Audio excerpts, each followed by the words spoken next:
Wondering if you could sort of talk about the significance of how they presented themselves on that weekend in August 2017 and what that told us about their goals or the ambitions of the movement. The khakis and the polo shirts alone were really important and fascinating because they were obviously deliberate and coordinated, and it was a deliberate effort to appear unthreatening and to appear to unsettle and to divorce people's understandings of what a threatening racist white supremacist person looks like from somebody who could be on a golf course or something. And they weren't masked, right? They're not wearing these skull masks or wearing something that looks super threatening or scary. They're just out and about and very clean-cut appearance, not heavily tattooed, not looking like they're going to come in for a fight, even though the ideas were really violent and despicable that they're expressing. So there's that disconnection between the way that people see it and the way that they read it.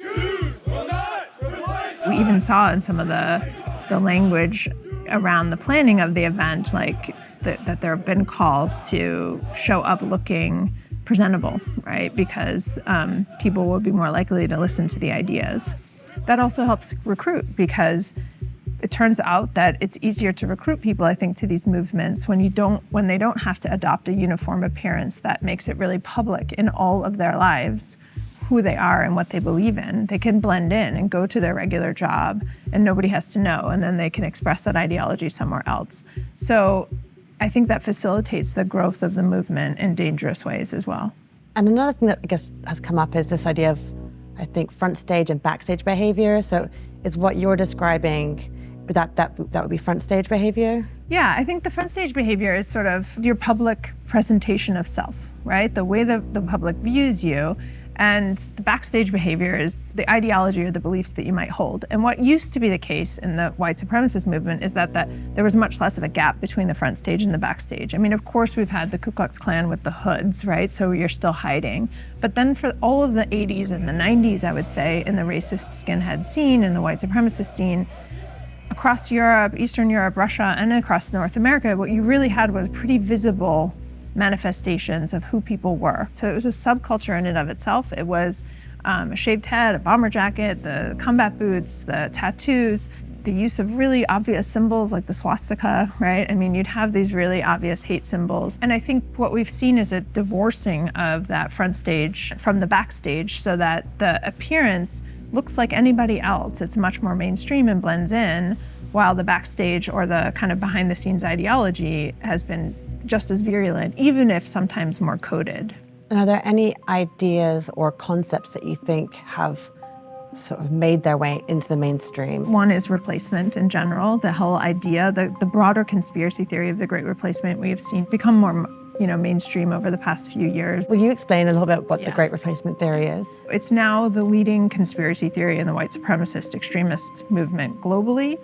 It has mobilized recent terrorist actors in Christchurch, New Zealand, in El Paso, Texas, in Pittsburgh, Pennsylvania, where you really see these actors believing, and those are three different target groups: Muslims, Latinos, Jews, and a synagogue. So you really see that it's a theory that can target any group who is deemed to be a threat. In that way, it's become more powerful because it's a broader, more applicable conspiracy theory. It always has the scaffolding of a nefarious elite, bad actors who are orchestrating something, and that's the scaffold. But this one has just become more unified. And the idea is that there's a replacement through immigration, through usually language like an invasion, immigrants overrunning a country or something like that. But you often hear this echoing, even if you don't hear great replacement, you hear replacement sometimes being used even in more mainstream speech from politicians or pundits. Who want to replace you, the American voters, with newly amnestied citizens. What can everyday people do to address the creeping extremism in their communities? The good news is there's really two things that work really well. And one is a model from Germany, and it's called defensive democracy. The idea is that, you can't just combat the fringes by isolating them further and arresting, we can't arrest our way out of this essentially, but you also have to build resilience within the mainstream to be less susceptible to their propaganda. And so I think we are seeing growing interest in not just seeing this as a security and law enforcement problem, not just a problem of the hammer of content moderation, but one that requires really early intervention and preventative work. But it's way more effective to do that at a preventative stage than it is to try to de-radicalize or disengage somebody who already believes. And so that approach requires investments that this country has never really been willing to make in education and preventative work. I think the US is way behind, like probably 25 years behind what other countries are doing on that front, in part because we don't see education as the mandate of the central government to begin with. It's the mandate of the states and local communities. So that makes it a little tougher, but I think that recognizing that this is a problem that can't be left to every local community to solve, but needs some more central strategies. And the way I often describe this is, after 9/11, we got an entire federal agency dedicated to risk, right? Like a huge investment to create the Department of Homeland Security. And I'm not saying that we need a new agency to address this, but if we got a whole agency dedicated to risk, we should have at least that kind of investment dedicated to resilience.